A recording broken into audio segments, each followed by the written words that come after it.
Shalom, selamat sore Bapak yang terkasih dalam Tuhan. Bagaimana kabar kita hari ini? Sudahkah kita bersyukur pada Tuhan? Apapun keadaan kita, apapun kondisi kita, saya percaya Tuhan tetap memelihara hidup kita sampai dengan hari ini. Meskipun hari ini kita diberhadapkan pada satu situasi di tengah pandemi virus corona, tetapi saya percaya Tuhan senantiasa menjaga hidup kita. Sore hari ini kita bersama-sama akan merenungkan satu bagian firman Tuhan. Mari bersama-sama sebelum kita masuk dalam renungan firman Tuhan, kita akan terlebih dahulu berdoa bersama-sama. Mari kita berdoa. Bapa yang mengasihi kami, Bapa yang senantiasa memelihara hidup kami sampai dengan hari ini, kami bersyukur apapun keadaan kami, Tuhan tetap menjagai kami. Kami terus memohon ya Tuhan, perlindungan Tuhan, penyertaan Tuhan, hikmat Tuhan kepada pemerintah kami, supaya pandemi ini bisa segera diatasi dan bisa segera berakhir. Kami terus memohon kepadamu ya Tuhan, supaya hidup kami sebagai orang percaya, Tuhan senantiasa jaga, supaya hidup kami tetap berada di dalam pimpinan dan tuntunan Tuhan. Sore hari ini kami akan merenungkan firman Tuhan. Biarlah Tuhan sendiri boleh menolong. Firman itu sungguh menjadikan hidup kami semakin dekat dan semakin mengenal Tuhan lebih baik. Terima kasih ya Tuhan, kami serahkan waktu kami, perenungan kami, doa kami ke dalam tangan-Mu. Di dalam nama Allah Tritunggal kami sudah berdoa. Amin. Saudara terkasih dalam Tuhan, di dalam setiap kehidupan kita, saya percaya kita pasti pernah mengalami persoalan, mengalami masalah, mengalami kehilangan.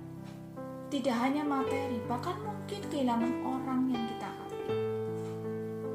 Persoalan yang terjadi dalam kehidupan kita mungkin pernah juga dialami oleh mereka yang hidup jauh sebelum kita. Hari ini kita akan bersama-sama merenungkan satu bagian firman Tuhan dari kitab Rut. Kita akan membaca Rut pasal yang pertama, ayat yang pertama sampai dengan ayat yang kelima. Dan kita lanjutkan ayat yang ke-19 sampai dengan ayat yang ke-21. Firman Tuhan berkata demikian. Pada zaman para hakim memerintah, ada kelaparan di tanah Israel.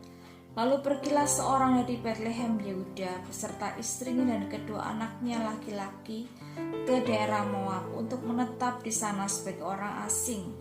Nama orang itu ialah Elimelek, nama istrinya Naomi, dan nama kedua anaknya Mahlon dan Kilion. Semuanya orang-orang Efrata dari Betlehem Yehuda. Dan setelah sampai ke daerah Moab, diamlah mereka di sana. Kemudian matilah Elimelek suami Naomi, sehingga perempuan itu tertinggal dengan kedua anaknya. Keduanya mengambil perempuan Moab, yang pertama bernama Orpa, yang kedua bernama Rut.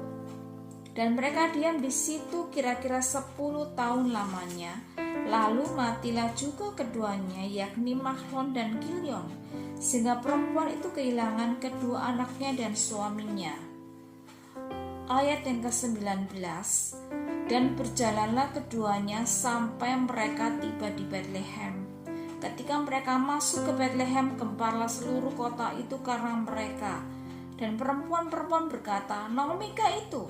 Tetapi ia berkata kepada mereka, janganlah sebutkan aku Naomi, sebutkanlah aku Mara, sebab Yang Maha Kuasa telah melakukan banyak yang pahit kepadaku. Dengan tangan yang penuh aku pergi, tetapi dengan tangan yang kosong Tuhan memulangkan aku. Mengapakah kamu menyebutkan aku Naomi? Karena Tuhan telah naik saksi menentang aku, dan Yang Maha Kuasa telah mendatangkan malapetaka kepadaku.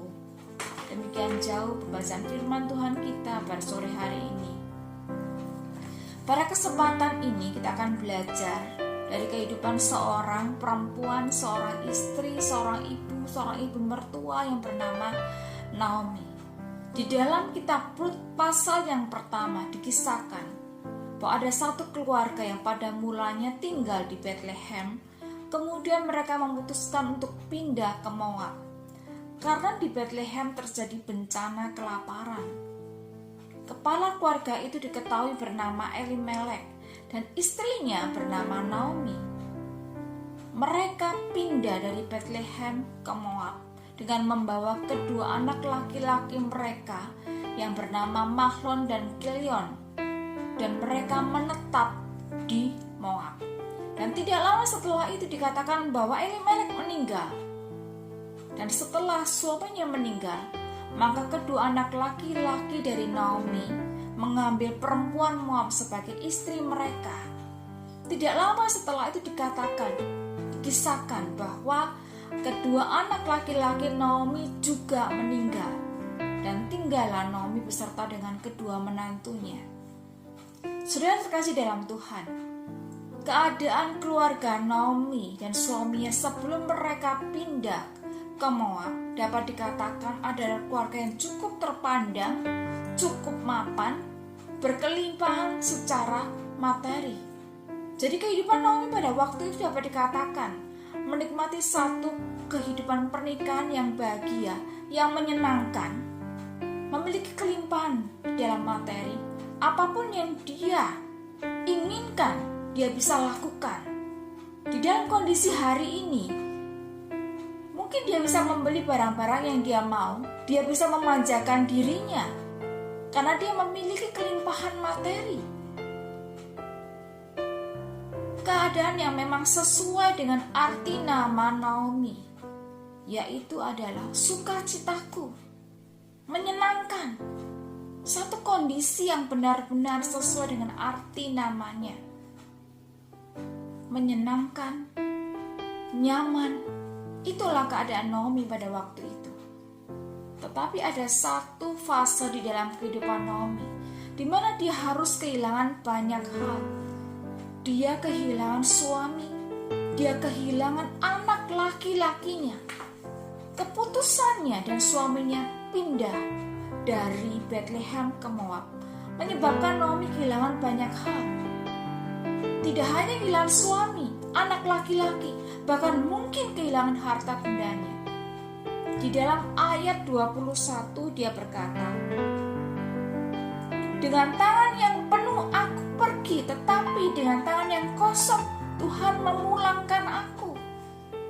Mungkin dia tidak lagi memiliki harta yang cukup, harta yang banyak, sehingga dia bisa berkata demikian. Satu kondisi yang benar-benar sudah berubah. Naomi telah menjadi seorang janda. Seorang janda, bukan seorang janda yang kaya, tetapi seorang janda yang tanpa pengharapan, tanpa masa depan. Ketika suaminya masih hidup, mungkin dia bisa bergantung kepada suaminya, karena suaminya memiliki kelimpahan materi. Ketika suaminya meninggal, mungkin harapannya adalah kepada anak laki-lakinya. Tetapi ketika anaknya meninggal, kepada siapa dia berharap? Kepada siapa dia bergantung? Tidak ada tempat dia bergantung, tidak ada tempat dia berharap. Karena itu dia tidak lagi mau menyebut namanya dengan Naomi, melainkan dia menyebut namanya dengan Mara. Arti nama Mara itu adalah pahit. Satu keadaan, satu kondisi yang sesuai dengan keadaannya saat itu, penuh dengan kepahitan. Kondisinya sudah berubah dari keadaan yang menyenangkan, berubah menjadi keadaan yang begitu pahit. Saudara terkasih di dalam Tuhan, apa yang dialami Naomi mungkin juga pernah kita alami. Dari keadaan yang menyenangkan berubah menjadi kondisi yang kurang baik, kurang menyenangkan. Di dalam kondisi ini, apakah kita tetap bisa bersyukur kepada Tuhan? Apakah Naomi tetap bisa bersuka cita karena keadaan tidak menyenangkan yang terjadi di dalam hidupnya? Apakah kita tetap dapat bersuka cita di dalam Tuhan, meskipun tidak lagi di dalam kondisi yang menyenangkan, yang nyaman? Tuhan seringkali menguji kita dengan berbagai peristiwa di dalam hidup kita. Ketika ujian itu terjadi, sesungguhnya menunjukkan bahwa begitu lemahnya diri kita, begitu rapuhnya hati kita. Kita begitu rapuh, kita begitu lemah, tidak berdaya di hadapan Tuhan. Tuhan seringkali mengizinkan berbagai persoalan dalam hidup kita. Kehilangan sesuatu, keputusasaan, kekecewaan, untuk membawa hidup kita semakin mendekat kepada Dia. Karena Dia adalah sumber berkat di dalam hidup kita. Di dalam 1 Tesalonika 5 ayat yang ke-16 firman Tuhan mengatakan, bersukacitalah senantiasa. Artinya apa? Tuhan mengingatkan kepada kita supaya di dalam hidup kita senantiasa bersukacita apapun keadaan yang kita alami. Matius 6:33 Tuhan Yesus mengingatkan kepada setiap kita, tetapi carilah dahulu kerajaan Allah dan kebenarannya, maka semuanya akan ditambahkan kepadamu. Kita harus belajar untuk mencari Tuhan terlebih dahulu dan mempercayakan selebihnya kepada Dia. Saudara terkasih dalam Tuhan, keputusan Naomi dan suaminya pindah dari Bethlehem ke Moab tidak hanya menjadikan dia kehilangan relasi dengan sanak keluarganya, dengan kerabatnya, dengan sahabat-sahabatnya, tetapi juga kehilangan ikatan rohani dengan Tuhan, kehilangan relasinya dengan Tuhan, meninggalkan Israel yang adalah penyembah Tuhan ke negeri Moab yang adalah penyembah berhala. Mereka tidak percaya kepada Tuhan. Mungkin ini bukan satu keputusan yang tepat. Kalau kita menilik arti nama dari Elimelek itu sendiri, Elimelek itu artinya Tuhan adalah rajaku. Tetapi apakah Elimelek sungguh-sungguh menjadikan Tuhan itu sebagai raja di dalam hidupnya? Ataukah justru dia menyelesaikan persoalan di dalam hidupnya itu dengan caranya dia sendiri? Seringkali kita mungkin bertindak seperti Elimelek. Kalau kita sungguh-sungguh percaya kepada Tuhan, sudahkah kita itu menyelesaikan persoalan dengan cara Tuhan, bukan dengan cara kita? Apakah kita sungguh-sungguh mempercayakan hidup kita kepada Tuhan? Saudara terkasih dalam Tuhan, ketika kita diperhadapkan pada berbagai persoalan dalam hidup kita, kita mungkin bertanya, masihkah Tuhan itu peduli dengan kita? Masihkah Tuhan itu sayang dengan kita? Apakah Tuhan tetap memperhatikan kita? Mungkin kita tidak pernah menemukan jawaban yang memuaskan. Berulang kali kita mengalami persoalan, tidak juga kunjung ada jawaban yang memuaskan kita. Satu hal yang harus kita yakini, bahwa Tuhan tetap peduli dengan kita. Satu hal yang harus kita tahu, tidak ada satupun peristiwa yang tidak diketahui Tuhan. Seluruh rangkaian peristiwa di dalam hidup kita Dia tahu. Semua hal dalam hidup kita Dia tahu. Karena itu tetap percayalah kepada Tuhan. Saudara terkasih dalam Tuhan, Naomi pada akhirnya mendapatkan berkat. Dia mendapatkan keluarga. Dia mendapatkan seorang cucu dari Rut dan Boaz. Sesuatu yang mungkin tidak pernah dia pikirkan dan dia bayangkan. Dia mengalami begitu banyak kepahitan di dalam hidupnya, tetapi Tuhan tetap peduli kepada dia. Dan Tuhan memberikan kepada dia jauh daripada apa yang dia mungkin pikirkan, dari apa yang dia harapkan. Di dalam keadaan apapun, percayalah kepada Tuhan. Tetaplah percaya kepada Dia. Tuhan itu jauh lebih kreatif daripada yang kita pikirkan. Memang hidup ini tidak selalu mulus, tetapi rancangan Tuhan itu jauh melebihi rancangan kita.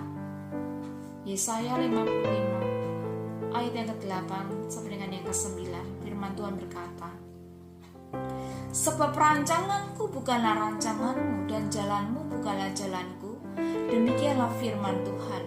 Seperti tingginya langit dari bumi, demikianlah tingginya jalanku dari jalanmu dan rancanganku dari rancanganmu. sebagai satu refleksi perenungan firman Tuhan kita pada sore hari ini. Apakah kita sudah menjadikan Tuhan sebagai Tuhan di dalam hidup kita dan percaya kepadanya, berserah kepada hikmat dan kebaikannya apapun yang terjadi, apapun yang kita alami? Ataukah kita hanya percaya kepada Dia jika Tuhan mengabulkan keinginan kita?